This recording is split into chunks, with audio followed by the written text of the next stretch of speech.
Yashodanandana Brajajanaranjana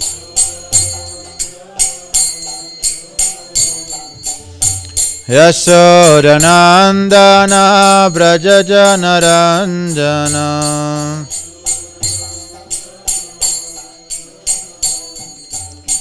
Yamunatira Vanacharim Yamunatira Vanacharim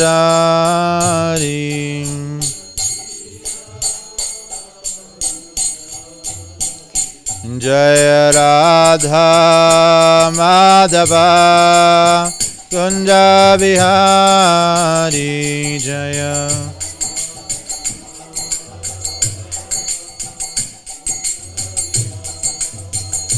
Jaya Gopi Jannavalabha Girivaradari Jaya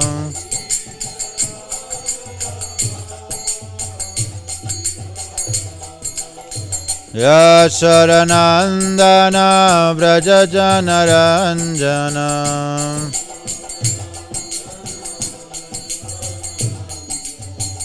Yamunatira Vanacharim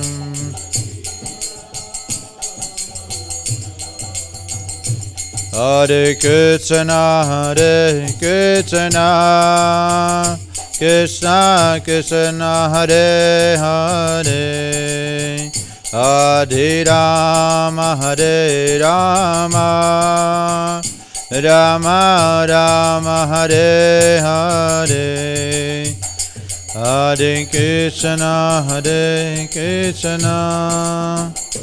Krishna Krishna Hare Hare Hare Rama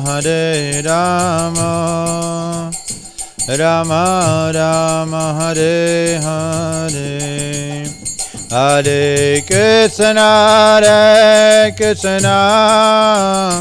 Krishna Krishna Hare Hare Hare Rama Rama Rama Hare Hare Hare Krishna Krishna Krishna Hare Hare Hare Rama Rama Rama Hare Hare Hare Krishna Krishna Krishna Hare Hare Hare Rama Rama Rama Hare Hare Hare Krishna Krishna Krishna Hare Hare Hare Rama Rama Rama Hare Hare Jaya Radha Madhava Kunja Bihari Jaya Radha Madhava Kunja Bihari Shri Shri Radha Madhava Ki Jai Grantaraj Śrīmad-Bhāgavatam Ki Jai Shri Prabhupada Ki Jai Om Namo Bhagavate Vasudevaya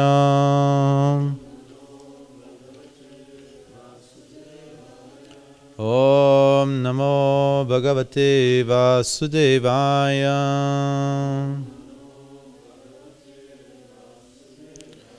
Om Namo Bhagavate Vasudevaya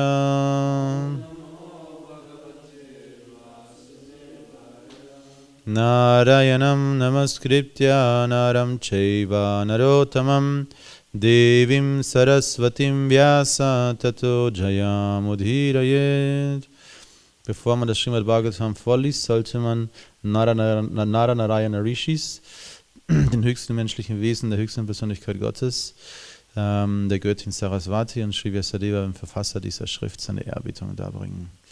Hare Krishna. So, Deutsch oder Englisch? Alle verstehen Deutsch? Schon, oder? Ah, no. Nicht. Und alle verstehen Englisch? Everybody speak English? Wieder, okay. In welche Sprache übersetzt du lieber? Ins Deutsche, oder? Für Kishorikant? Ja. Dann will we speak English und Subal Gopal übersetzt für dich ins Deutsche. Kishorikant.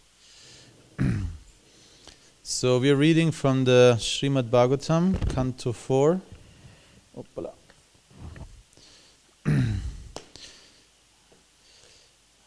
The creation of the fourth order, chapter 7, the sacrifice performed by Daksha, text 41. Yeah? Text 40. Okay. So this is a very amazing section of the Śrīmad-Bhāgavatam where we find all the living entities, all the main living entities of the universe, the most qualified, the most exalted living entities, offering prayers to Lord Vishnu, who has just appeared as the culmination of a successful yajna. So before this we had Yogeshvara, all the great mystic yogis, offering prayers. Now today we will read Brahma's prayers, and then tomorrow will be Agni's prayers. So the god of fire, the greatest creator, the greatest rishis, everybody is offering prayers. So today Brahma's prayer to Lord Vishnu, who appeared at the sacrifice performed by Daksha. Please repeat. Brahmo vacha namas te shritam satvayam dharmam adinam cham sutaye nirgunam ayam cha yat kashtam naham vidapade api cham brahmavacham namaste shrita satvaya dharmadinam chasuyate sutaye dharmadinam chasutaye nirgunaya chayat kashtam naham veda pare apicham naham veda pare picham brahmavacham namaste shrita satvaya dharmadinam chasutaye nirgunaya chayat kashtam naham veda pare picham brahmavacham namaste shrita satvaya dharmadinam chasutaye nirgunaya chayat kashtam naham veda pare picham.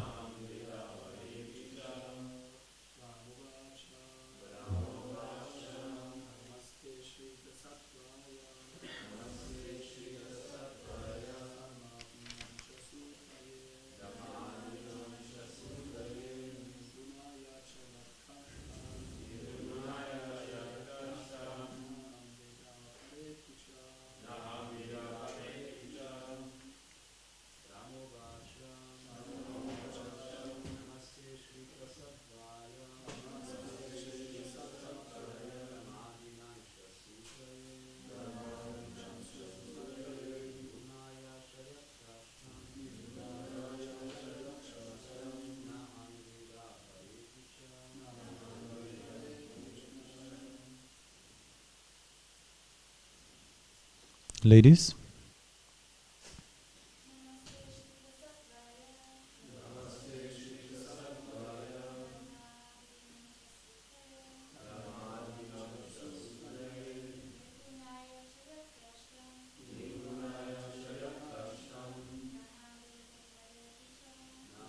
Veda Parapicha. Noch jemand? Anybody else? Namaste Shrita Sattvaya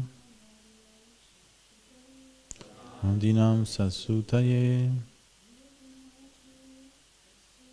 Nirgunaya Chayat Kashtam Naham Veda Pare Picha. Ihr habt die Brahmovacha weggelassen. Nicht weglassen. Mitschänden. So word by word. Brahma. So it's not Brahma actually. It's the personified Vedas. Uvacha said. Namaha. Respectful obeisances. Te unto you. Shrita Sattvaya, the shelter of the quality of goodness.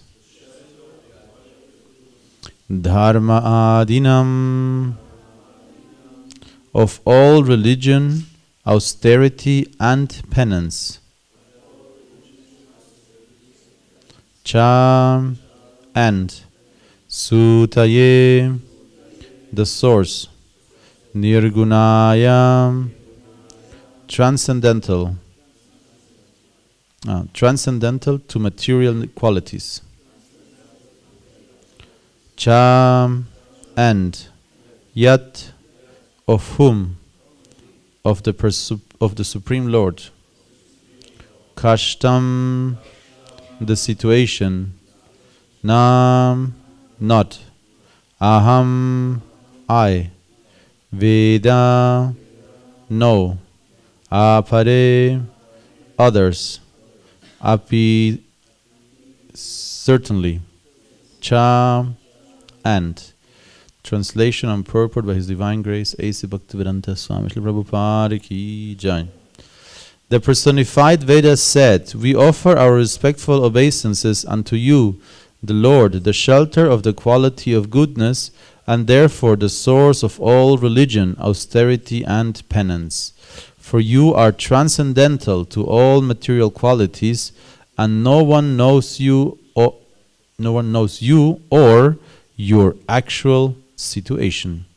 Purport. In the material world, there is the trinity of the three material qualities. Lord Vishnu has accepted the superintendence of the quality of goodness, which is the source of religion, knowledge, austerity, renunciation, opulence, etc. Because of this, actual peace, prosperity, knowledge, and religion can be attained when the living entities are under the control of the quality of goodness in the material world. As soon as they are subjected to the control of the other two qualities, namely passion and ignorance, their precarious conditional life becomes intolerable. But Lord Vishnu, in his original position, is always nirguna, which means transcendental to these material qualities. Guna means quality and nir means negation. This does not indicate, however, that he has no qualities. He has transcendental qualities by which he appears and manifests his pastimes. The positive transcendental qualitative manifestation is unknown to the students of the Vedas, as well as to the great stalwart demigods like Brahma and Shiva. Actually, the transcendental qualities are manifested only to the devotees. As confirmed in Bhagavad Gita, simply by discharging devotional service, one can understand the transcendental position of the Supreme Lord. Those who are in the mode of goodness can partially enter into the transcendental understanding, but it is advised in Bhagavad Gita that one has to surpass this. The Vedic principles are based on the three qualities of the material modes. One has to transcend the three qualities and then one can be situated in pure and simple spiritual life. Om Jnana-timirandasya Gyananjana Shalakaya Chakshurum Militam Yena Tasmai Shri Gurave Namaha Sri Chaitanya Manobhistam Stapitam Yena Bhutale Swayam Rupa Kadamayam Dadati Swapadantikam Vandeham Shri Guru Sri Yuta Parakamalam Shri Gurum Vaishnavamscha Shri Rupam Sagrajatam Sahagana Ragunatam Vitamtam Sajivam Sadvaitam Savadutam Parijana Sahitam Krishna Chaitanya Devam Shri Radha Krishna Padam Sahagana Lalita Shri Vishakam Vitamscha Namo Prabhupada Priyarasaya Jagannatha Yatra Nandamurtaye Bhakta Sukhaya Krishnot Kirtanena Andre Singhena Rakshataya Namaha Namam Vishnupadaya Krishna Prastaya Bhutale Srimate Bhakti Vedanta Swaminiti Namine Namaste Saraswati Deve Gauravani Pracharine Nirvishesha Shunyavadi Paschatya Deshatarine Vanchakalpa Tarubhyascha Kripa Sindhu Vyevacha Patitanam Pavanevyo Vaishnavevyo Namo Namaha Panchatattvatmakam Krishnam Bhaktarupa Swarupakam Bhaktavataram Bhaktakyam Namami Bhaktashaktikam Sankarshana Karanatoyashai Garbhodashai Chapayobdishai Sheshascha Kala Sanityanandakya Rama Sharanam Mamastu Namo Mahavaranjaya Krishna Prema Pradayate Krishnaya Krishna Chaitanya Namni Ghora Tvise Namaha Namaste Halagraha Namaste Mushala Yuda Namaste Revatikanta Namaste Bhaktavatsala Namaste Dharanidhara Namaste Balaram Shishta Pralambari Namaste Stui Himam Krishna Purvaja He Krishna Karuna Sindhu Dinabandho Jagatpate Gopesha Gopipakanta Radhakanta Namostate Jayatam Surato Pangor Mamamanda Matirgati Matsarvasva Padam Vajo Radhamadana Mohano Divyat Vrindaranya Kalpadrumada Śrīmad Ratangara Simhasanasto Śrīmad Radha Śrīla Govinda Devo Prashtalivi Samemanosmarami Śrīman Rasa Rasaram Vivam Siva Tatatastitaha Karsham Veno Swanar Gopir Gopinata Shriyestunaha Tapta Kanchana Gaurangi Radhe Vrindavaneshwari Vrishabhano Sutta Devi Pranamami Hari Priye Jai Sri Krishna Chaitanya Prabhu Nityananda Shri Advaita Gadadhara Srivasari Gaura Bhakta Vrinda Hare Krishna Krishna Krishna Hare Hare Hare Rama Rama Rama Hare Hare. Once again the verse. Brahmo vacha namaste shrita sattvaya dharma dhinam chasutaye nirgunaya chayat kashtam naham vidapare picham. The personified Veda said, we offer our respectful obeisances unto you, the Lord, the shelter of the quality of goodness, and therefore the source of all religion, austerity, and penance. For you are transcendental to all material qualities, and no one knows you or your actual situation. So the Lord is known as Nirguna, and there are many bhajans actually. Nirguna Pal Hare Krishna. There are many very famous bhajans where the Lord, very often Krishna directly, is addressed as Nirguna. And this word Nirguna can easily be misunderstood, because the word nir is a negation and guna means qualities. So a literal translation could mean he has no qualities. So he is impersonal. So nirguna palhare, so the Lord, he has no qualities. He's impersonal. And that's, for a devotee, we take such an interpretation like a great offense. No? It is an offense, and it is painful to hear when somebody interprets something like this as meaning the Lord has no qualities. And there is this very famous encounter between Yadava Prakash and the young Ramanuja when he was his student. Yadava Prakash was a very powerful, famous Mayavadi scholar, and he interpreted, the Vedas and Brahma Sutra, especially according to material Mayavadi conclusions, thinking that the Lord is nirguna. So their idea is that the Lord is nirguna; he has no qualities, and when the Lord manifests a form, like is described here, he is Shrita Sattvaya. So he's the shelter of Sattvaguna, but they say no, he's the purest form of Sattvaguna. So Vishnu is the most sattvic material manifestation. That's their idea. Vishnu is the most sattvic material manifestation. But they don't think it as spiritual. They think it is still part of Maya. It might be sattvic, but it's part of Maya.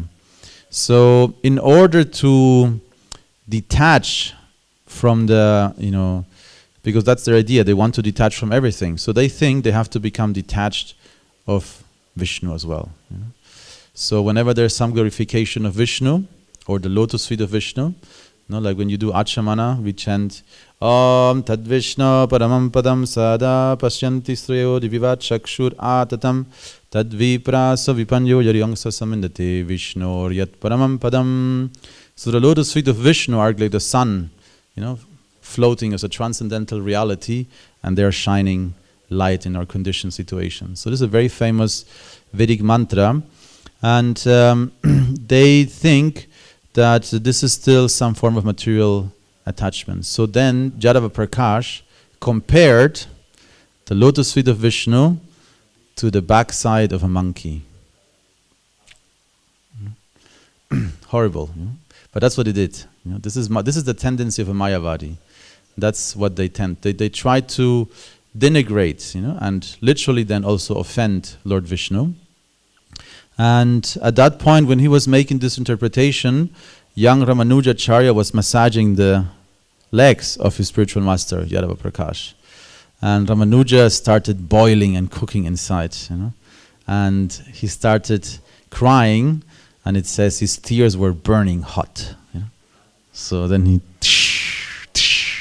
this hot tears, fell on the leg of Yadava Prakash, and he was shocked, surprised. It's a long story, but at the end, Yadava Prakash became the disciple of Ramanujacharya. So he was reformed into understanding the true transcendental position of Vishnu, of the Lord Narayan. And yes, so Nirguna means that he is Shrita Sattvaya. He is even Sattvaguna, has its, you could say, purity, or it is the quality, what it says here, is the source of religion, austerity, penance. And Srila Prabhupada makes a longer list in the purport. Peace, prosperity, knowledge, religion, all of this are qualities of goodness, and they exist because they exist in the Lord. So the Sattva Guna is the quality that the Lord is controlling. It doesn't mean that he is controlled or conditioned by Sattva Guna. This is also a very common misunderstanding, because we have the three material qualities.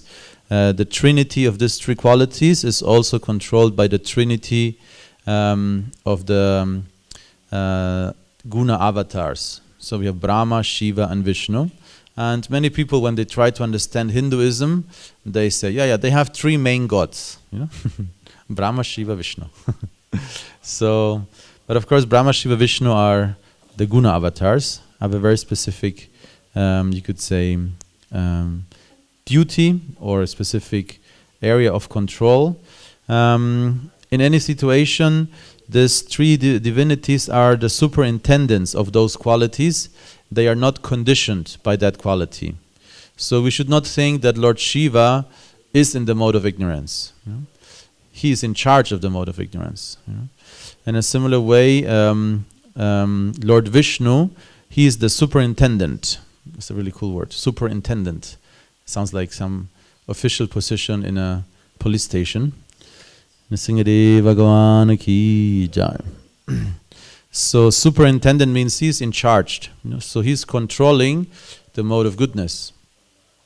But Lord Vishnu is not controlled or conditioned or qualified by the mode of goodness.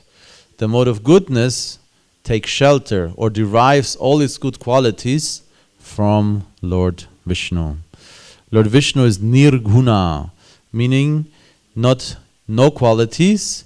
He doesn't need any material qualities. He's beyond all material qualities. That's the right understanding.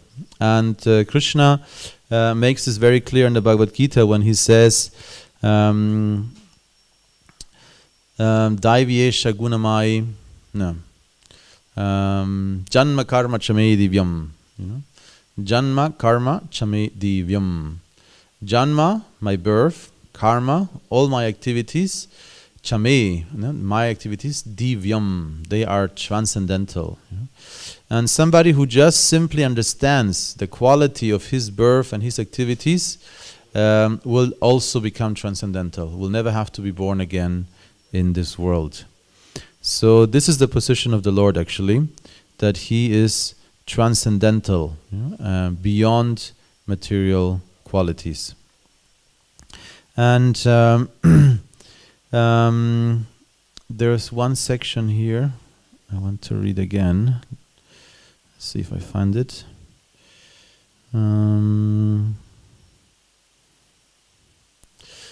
Yes, so the positive transcendental qualitative manifestation is unknown to the students of the Vedas, as well as to the great stalwart demigods like Brahma and Shiva.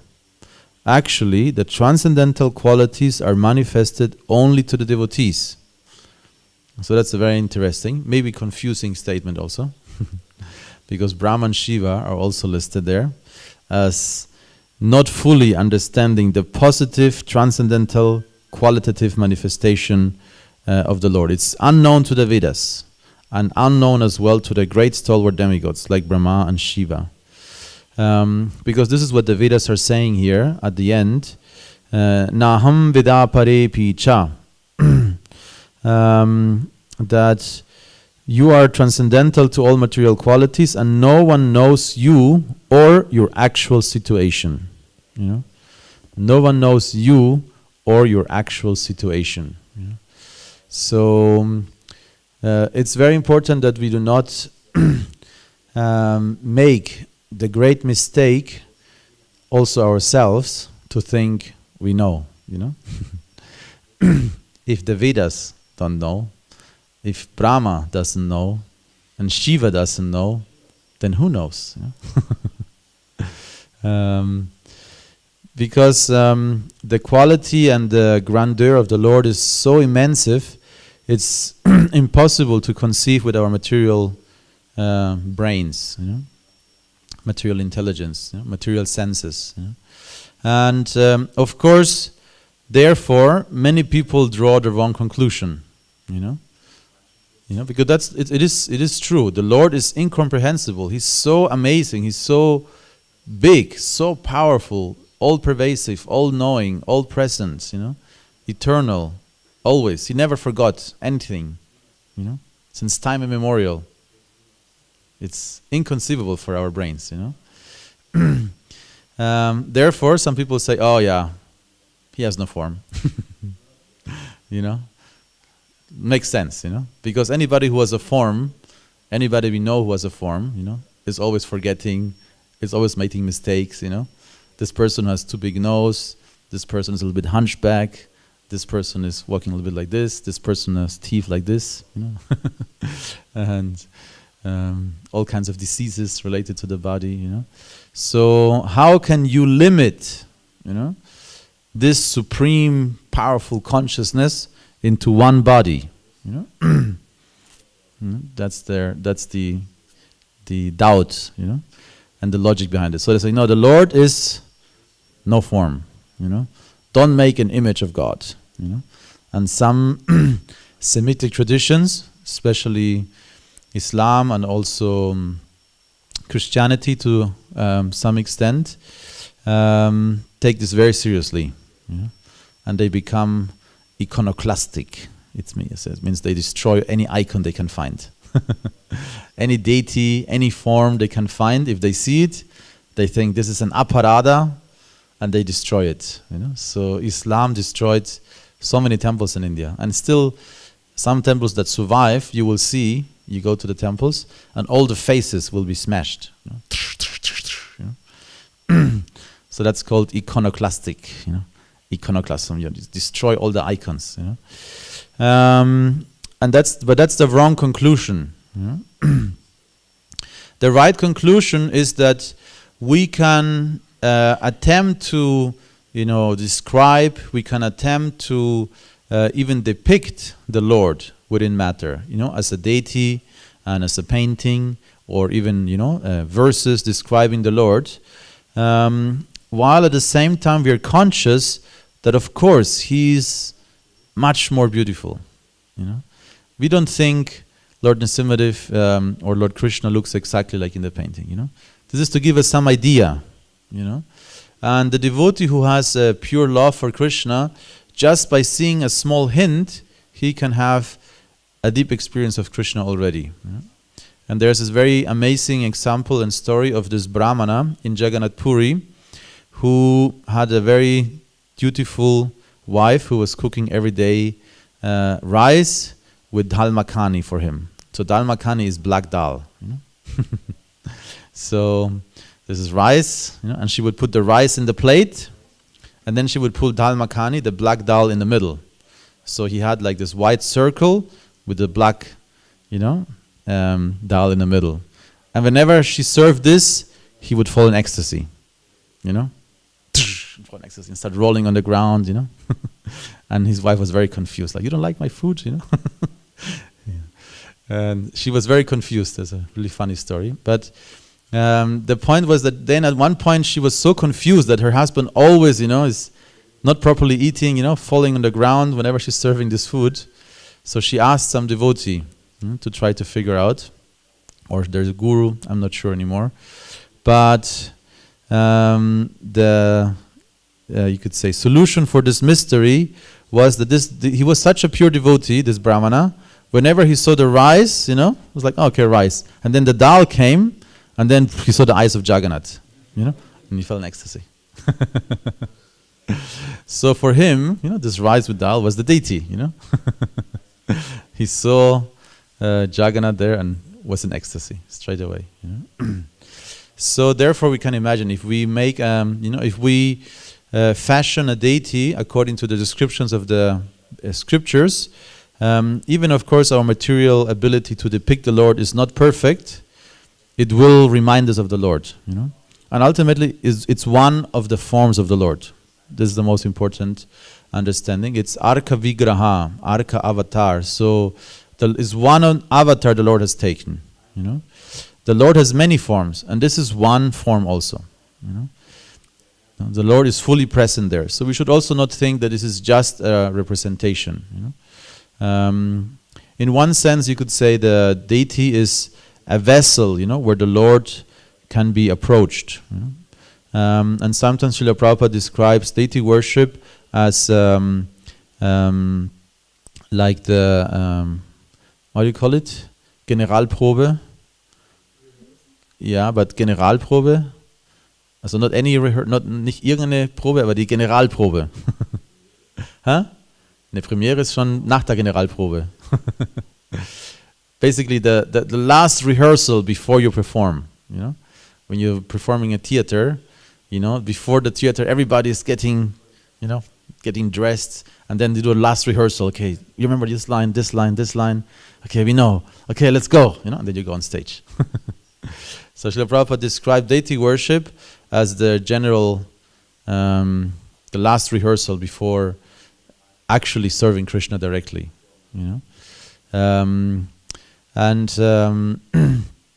So in that sense, you could say it's a step in between, but at the same time, many deities, many devotees have such a you could say, personal relationship with the deity, that actually there cannot be made any real discrimination. That you could say, oh, this is the deity and this is the Lord. And especially in the Chaitanya Charitamrita, Chaitanya Bhagavat, I forgot the exact names of the devotees, unfortunately.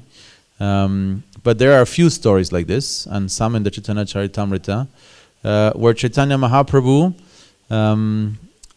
one devotee had the blessing of having Chaitanya Mahaprabhu at his house for quite some time. But after some time, Chaitanya Mahaprabhu said, I have to go now. Said, no, please don't go, please don't go, please stay a little bit longer. So Chaitanya Mahaprabhu stayed a little bit longer. But then it's like, okay, now I really have to go. It's like, no, please don't go, please don't go. It's like, okay. We'll make a deity of myself and you can worship the deity, So then they put the deity there and sometimes, okay, now I can go, It's like, no, please don't go, please stay here, But you have the deity. It's like, but I'm not different than the deity, It's like, okay. Then Chaitanya Mahaprabhu went on the altar and the deity started leaving, And the devotee's like, no, don't go. But I'm there on the altar, it's me. This happened a few times that nobody could tell which one was the deity and which one was Chaitanya Mahaprabhu anymore. So that's a very powerful story to understand that actually, ultimately, there's no difference between the deity and the Lord. We have the right understanding. And you could say in the primary level, we worship the Lord according to Vidhi and Vaidhi Bhakti. And especially when we worship Radha Krishna, Srila Prabhupada recommends a little bit later in the 4th canto, we should worship Radha Krishna in the mood of Lakshmi Narayan. So we make everything perfect, everything punctual, everything, very opulent, very beautiful, And especially if you see here, there's a picture of Radha Madan Mohan when they were still worshipped here. They were worshipped in a very traditional way, very traditional ornaments, mukuts, very opulent. And now you could say, the trend in ISKCON has become to worship, to depict Krishna always with turban, always like in Vrindavan mood. But actually, Srila Prabhupada emphasized we should worship Radha Krishna as Lakshmi Narayan, very opulent. While at the same time, internally, we might cultivate a hankering for following in the footsteps of one of the devotees of Braja. So that's the recommendation Srila Prabhupada gives, how we should practice Raganuga Bhakti. We chant the holy names, we take shelter of the holy names to purify ourselves, to connect with Krishna. And when we have the Murti of the Lord, which is very powerful, in serving the Lord, connecting with the Lord, we worship Him in full Aishvarya mood, reverence, punctuality, opulence. While internally, we have a preference, Mata Yashoda, I would like to be kitchen helper in Mata Yashoda's kitchen, Or maybe a Manjari, kitchen helper in Radharani's kitchen, something like that. Or a Gopa, So we should have a hero in Vrindavan. Sometimes it's described like this also. We should find a Brajadvasi that becomes our hero, and we follow, in the footsteps, And that's an internal meditation that Srila Prabhupada says it should be secretive as well, We should secretly, internally, meditate on following somebody in Vrindavan, while externally we are performing all our duties and worshipping Radha Krishna in the mood of Lakshmi Narayan. So, now I forgot how I got here. Deity, yes, deity worship. So the form of the Lord is non-different from the Lord, even it is made of material elements. And we know that deities can be fashioned out of all kind of different materials. It can be made out of paint, out of metal, out of stone, out of earth, out of wood, and even out of mind. So you can just, picture a deity in your mind and worship that deity. Manasya Puja, in any case, in any form of worship, is actually considered to be the main part of the worship. When you worship a deity, you should always meditate first and have some very elaborate, very powerful, very deep, meditation, how you want to worship the Lord. In reality, you might not have all the ingredients or all the abilities, but in your mind, you can worship the Lord very extravagantly.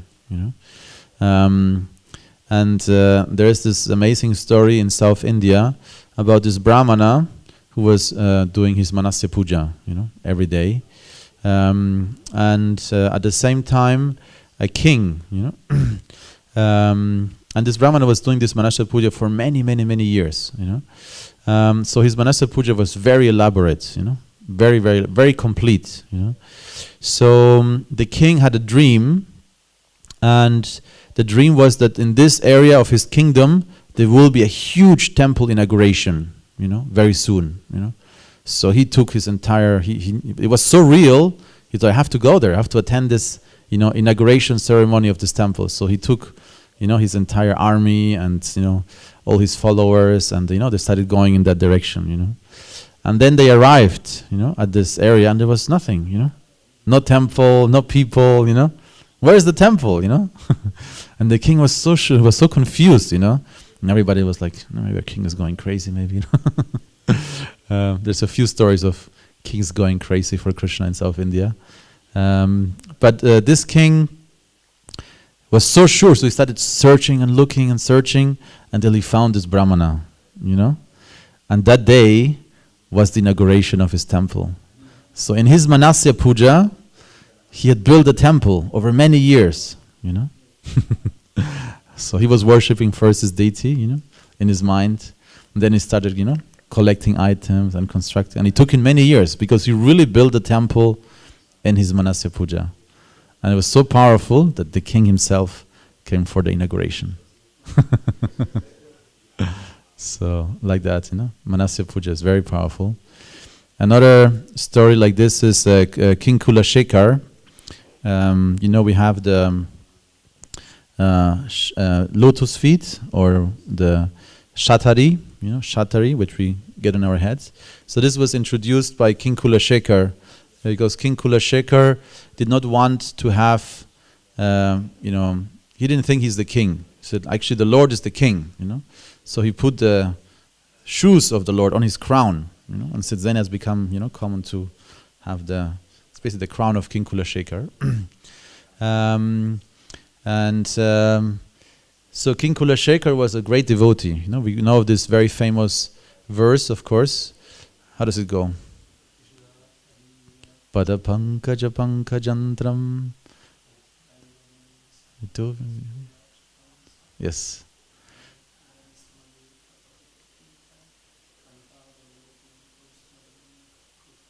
Yes. It's a very beautiful prayer. Srila Prabhupada cites this very often. And he's saying, at the moment of death, all the elements of the body, manifested as kapha, vata, and pitta, they will all collapse into each other, and I won't be able to properly remember you and take shelter of your lotus feet. So therefore, already now, give me shelter at your lotus feet, and may my mind, just like a swan gets entangled, because swans play in the lakes with their necks, they play with the lotus stems. And sometimes they get entangled and drowned. So may my mind, just like a swan, be entangled into your lotus feet, and may I die now in full consciousness of you. So this was King Kulashekar. And King Kulashekar, on another occasion, he he was hearing Ramayana. They were reading the Ramayana to him, and they were reading to him how Hanuman and Sugriva and all the Vanaras were helping Rama to build the bridge to Lanka, and he was so excited, and he was fully absorbed into the narration of the Ramayana. And then they had set camp in Lanka, and now they were going to march to fight Ravana. And he's like, let's go, let's join Ram, And he assembled his entire army, his whole army, and they went to Lanka. He was in South India, so the ocean was not too far. And only when he reached the ocean he realized that he was in ecstasy. But he wanted to join with his army, Rama, in his conquest of Ravana. So King Kulashekar, he was so absorbed, he was really taking part of the pastime. So yes, Nirguna. We understand that the Lord is beyond material considerations. So even if we worship the Lord in the mind, anything that we do in connection with the Lord, it is real. It is much more real than anything else. So this meditation of this Brahmana building a temple in his mind is much more real than any material construction site, because this temple really exists in the worship, in the spiritual reality. So that's how, maybe a little bit difficult, it's difficult to understand the spiritual reality. Srila Prabhupada sometimes also says the spiritual reality, mathematics there is 1 + 1 is 1 and 1 - 1 is 1. So this is one way Srila Prabhupada describes spiritual reality. In one sense it is or like in the Ishopanishad, of course, also, the first invocation mantra of the Ishopanishad talks about the same point, that Adha Purnam Madaha Purnamidam, Purnam Udachyate. So the word is Purna, means the Lord is always complete. He's never diminished. He's never entangled or conditioned by material energy. And no matter how many units emerge, from the Supreme, so many complete units like this world, or so many entities like us, all of us, great demigods, so many universes which are complete units in themselves, he does not diminish. He still remains balanced and complete. So this is also one way to understand that he is beyond everything. No matter how many things emerge from him, he is not susceptible to material subtraction or addition. So within material world, if you subtract something, it becomes less, and if you give something, it's added, it becomes more. But the Lord is always, complete, never diminished, and there's nothing that can really enhance him. On the contrary, he is by himself always enhancing himself or expanding. We hear that in the descriptions of Ananta Shesha. Ananta Shesha is describing the qualities of the Lord.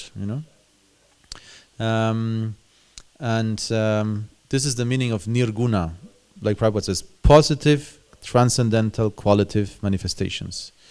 So the qualities of the Lord are the positive, transcendental qualities. When we think of Nirguna, generally we might think of having no qualities because we transcended material qualities. Or also you could say that the three modes of material nature are the negative qualities, whereas the qualities of the Lord are the positive qualities. And these positive qualities are Anandam Bhudi Vardhanam. It's like an ever-swelling ocean. The holy name is not different from the Lord. That's the quality of the Lord. It's ever increasing. It is not stagnant. There is no point of saturation in the spiritual world. In the material world, we always will experience a moment of saturation. And as you become older, it can become very frustrating. Because you may still have a lot of appetite, but you realize your digestive system is not able to cope with your appetite anymore. So you are stuck with an appetite, but with a digestive system that cannot handle it. So, difficult. That will never happen to the Lord. The Lord is, especially we just recently celebrated, Govardhan Puja. So, he can eat so much. Govardhan can eat so much. Anakuta, mountains of foods. He can't get enough. And in the relationships that he is experiencing also, or especially in these relationships, there is never a point of boredom. Krishna is Nava Yovanam, ever fresh, ever fresh. Sometimes, we say he was 125 years old in the battlefield of Kurukshetra, and he was still looking very young, you know. But of course, he's much older, you know. He's always been there. He's eternal, and is still Nava Yovanam, you know, still ever fresh. So yes, this is therefore, even we cannot really understand its actual situation. You know, Srila Prabhupada says that the transcendental qualities are manifested only to the devotees. You know, so of course the question that arises in my mind is: so if Shiva and Brahma are not in that category, then who is? You know, because we are certainly not qualified. You know, as qualified as Shiva or Brahma. You know. But somehow we have the great mercy and blessing that we are hearing from such an elevated personality like Srila Prabhupada. And this is a little bit confidential, maybe sometimes, you know, difficult to understand or maybe not commonly understood. But actually, our parampara is a direct lineage of the most intimate servants of the Lord. You know? Rupa Goswami as Rupa Manjari, Sanatan Goswami as Rati Manjari, they are one of the most, they're the most intimate servants of the Lord. You know? And especially in our lineage, we are Rupanugas. You know? We follow Rupa Goswami. And Rupa Goswami is the direct servant of Lalita. You know? And our spiritual masters are direct descendants in that line, you know? Assisting Rupa Goswami. You know? So we cannot even imagine. We don't even understand what gift, what present we have gotten, you know. And that should not make us proud. In the contrary, it should make us very humble. You know how we, undeserving, unqualified, certainly nowhere near Brahma or Shiva, somehow have received this mercy in this line. You know. So this is what Prabhupada is indicating indirectly here, that, you know, not even Brahma or Shiva are fully aware or have entrance into Goloka Vrindavan. You know? Even Lakshmi Devi herself, you know, she wanted to take part in the rasa dance, you know? And Krishna denied her access. She said, "You are too much in the mood of awe and reverence. You know, you cannot join. I'm sorry, but you can remain as a golden line on my chest." You know, so on the chest of Krishna, there is the Shrivatra, the Kaustuba, but also a golden line, which represents Lakshmi. You know? So therefore also on the Singadiv, we always make sure there is Lakshmi on his chest. You know? There's always a Lakshmi medallion on the Simhadiv's chest. Yeah, so it's unfathomable how we have been blessed. And of course, our bad luck is that we are not aware, we are not conscious. You know? Even if we hear it, even if we read it, if somebody tell us, we're still like not in ecstasy. You know? We're still not taking full advantage or fully appreciating the incredible gift we have received. Okay, I'll stop here now, but maybe there are some questions. And yes, ich glaube, das Mikrofon ist gleich da. Wieder Sarah.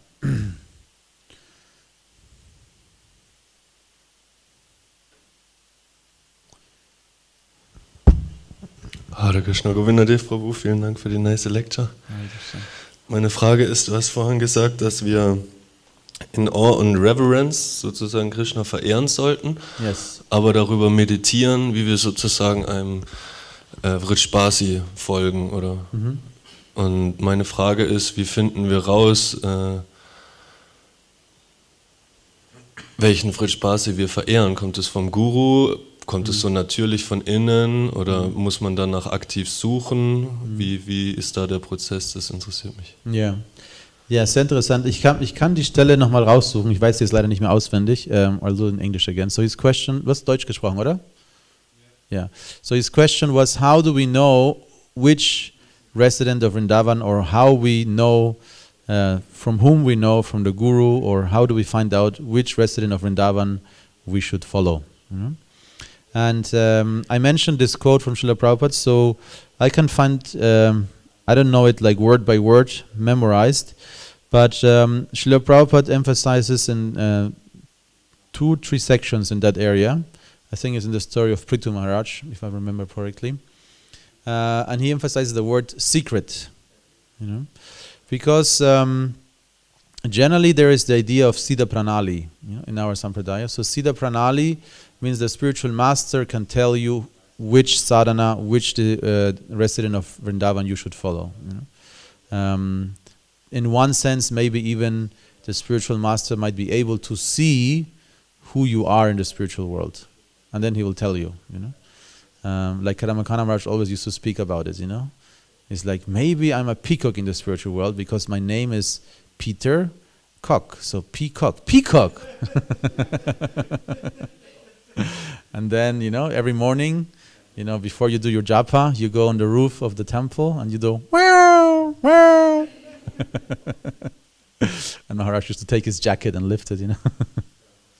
So, but that's not what we do. Bhaktisiddhanta Maharaj actually fully stopped Siddha Pranali. You know, he said we don't do this anymore. We don't do Siddha Pranali because very easily confusions like this can arise. You know, very immature confusions. You know, where whoever is giving Siddha Pranali might not be qualified as well. Therefore, we rely on the holy name.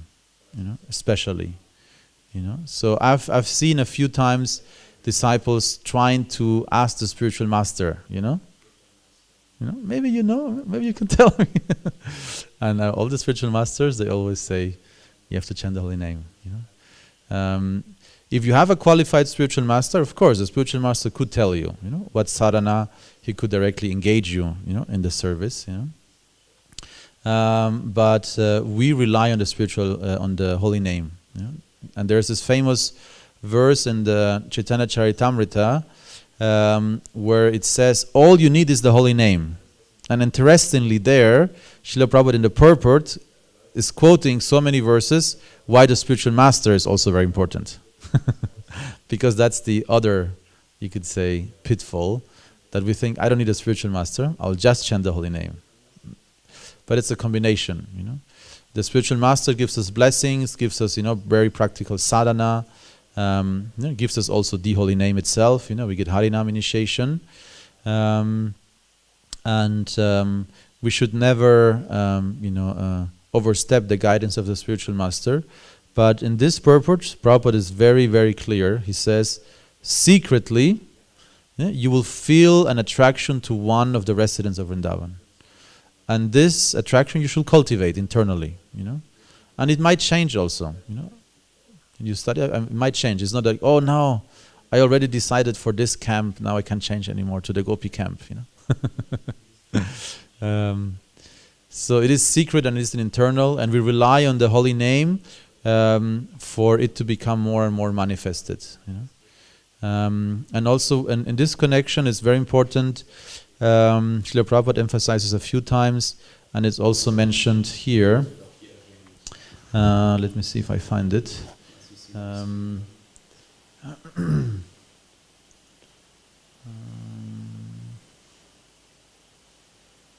By discharging devotional service, one can understand the transcendental position of the Supreme Lord. Yeah.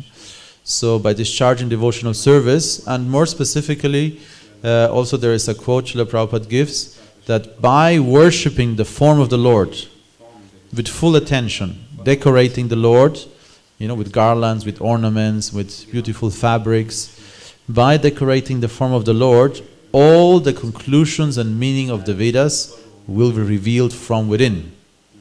You know, and the same principle is here also. You know, by discharging devotional service, one can understand the transcendental position of the Supreme Lord. So we should not underestimate this. You know, we have only a certain, you could say, capacity to accumulate knowledge, to memorize verses, to understand and to make connections between different, you know, sections of the Shastra. Ultimately, we rely on realization and revelation from within. You know? Like Krishna says in the Bhagavad Gita also, you know, to give them special mercy, I from within with the torchlight of knowledge enlighten my devotees. You know? So we rely very much on that we discharge our devotional service as prescribed, you know, in the mood of awe and reverence. We do our sadhana properly. We worship the deity according to the Pancharatrika Vidhi. You know? And then by taking shelter of the holy name, we rely that we will receive more and more inspiration, and understanding who we really are in the spiritual world. And in the beginning, it might not be paramount or like part of your daily sadhana, but at one point, I would say, if you hear enough about Krishna, his pastimes, at one point you develop a liking for one of these pastimes and devotees in Vrindavan, and then you should meditate upon that. Yes. One follow-up question. Is this an essential point we should pray for, we should strive for, we should focus on? Is it really important to figure that out? And I mean, also with the Damodar Lila, is that something we should endeavor for show the mercy, but or is it something that will be revealed and we should not so focus on that and more on the service, or what would you say? Because everything related to Krishna is spiritual and transcendental, you cannot say something is less or more important. So it's difficult to make a direct category. But if Srila Prabhupada recommends it, it seems to be like a complete package. So you have your external service that you perform. You distribute books, you clean the temple, you grow vegetables, you cook for the Lord, whatever you do live stream for the Lord. You take care of the cows of the Lord. And of course, there is sometimes the argument that that some services might be more directly involved with the mood of Vrindavan. Like, for example, if you are taking care of cows, it's easier to think of Krishna maybe. Krishna also was a cowherd boy, so you can think, so it's more directly involved. But ultimately, actually, all the services we're doing are directly involved. We only have to understand how. Book distribution, we understand that Nikunja Yuno Ratikeli Sityai, Yuktasya Bhakt. So the spiritual master is expert in connecting everyone with the Ratikeli, with the intimate pastimes of the Lord. So that's the mood of a book distributor. We try to connect as many people as possible. Even they might be holding a bockwurst in one hand, we still give them Krishna book, They get a chance. Everybody gets a chance. So actually, in any service, if you have the right, the more you have some understanding, and also by executing the service, you get some realization. You could say it's the complete packet. It's a perfect, complete packet you have. You have the holy name. We have our service, and we have a spiritual master, direct spiritual master who gives us shelter in the Guru Parampara. We have so many Shiksha Gurus that give us, instructions. We have the Shastra that gives us information, and we have the holy name, and we have, the ability to also internally perform Manasya Seva and think of the residents of Vrindavan, and try to, connect with one of those activities. Yes. Hare Krishna. Brian, yes.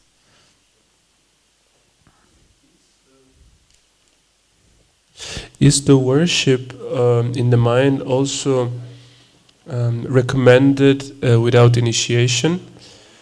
Because in the altar, usually it's needed, the second initiation.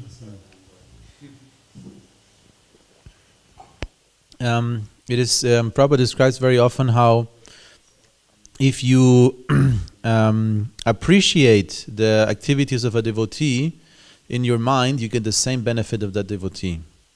So when you can't go on the altar, or you maybe are not experienced with deity worship, if you just observe the pujari while he's doing worship, you get the same benefit as the pujari doing worship. Or if you see anybody doing any service, you see somebody distributing books, and you appreciate, you get the same benefit as the devotee doing that service. So you can always do Manasya Puja. Manasya Puja doesn't mean doing, serving the upacharas, 64 upacharas or 16 upacharas or 5 upacharas with mantras to the Lord. It means meditating how you can serve the Lord. Like this Brahmana was building a temple, or the other Brahmana we hear, Nectar of Devotion, he was cooking milk rice. You know? And then he wanted to test if it's cool already to serve. And then he burned his finger, you know? In the meditation. You know? So, yeah, you can always do Manasya Puja, you know, in the sense that we can meditate how, you know, we can please the Lord, or we appreciate somebody else's service to the Lord. That's all Manasya Puja. Okay. Anything else? Kishori Kunt. Danke. Ich hatte mal Kadamakanana Swami gefragt, wie das ist, dass man solche Hingabe entwickeln kann, ohne dass man eingeweiht ist, ohne dass man chantet. Und dann sagte er zu mir, dann rührt das aus einem anderen Leben her. Ja, das ist wie das Rennen zwischen dem Hasen und der Schildkröte. Ne?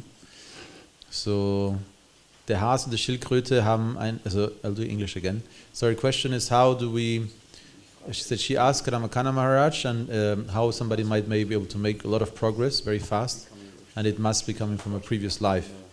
And basically it's like it's always good to compare it with the race of the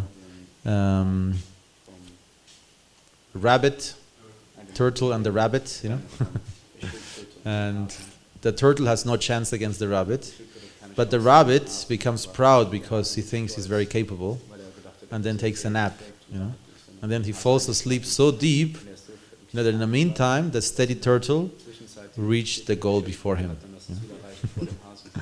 So you might have some benefit from your previous life, but if you fall in ignorance, you fall asleep, you don't use it, then somebody who is a turtle, who has just started, might be faster than you. Yeah. So, nicht auf die Lorbeeren ausruhen. Es gibt, ich kannte jemanden, der unwahrscheinlich auch alles so eingehalten hat und ganz strikt war in allem, so von sich heraus, ohne überhaupt jemals einen Devotee gesehen zu haben, ohne überhaupt Kontakt und alles hingegeben. Yeah. No, it is possible, because we have many lives, you know. This is not the first time. Some people, it's very obvious that they have a previous life and they bring their talents into this life. You know?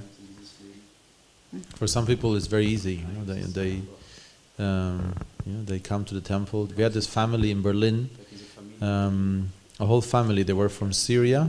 The father was from Syria. She was German. The father had passed away, and they were looking for some solution or some solace. And then the mother saw in some Christian, they were making fun of the Bhagavad Gita, but she thought this is interesting actually. So she researched about Bhagavad Gita. And then she found there was a small temple in Berlin, in the cellar. It was a cellar temple, you know. 20 brahmacharis in a cellar in Berlin, in Kreuzberg, in Prenzlauer Berg. And so this family came, a mother with 2 daughters and a son, and within a week they were devotees. They were playing Midranga and cooking and doing everything. The whole family. So it was very obvious that, especially the young boy, you know, Kasim was playing Midranga within a week, like, no problem. Danke. Okay. Grantara Śrīmad-Bhāgavatam ki jai, Śrīla Prabhupada ki jai.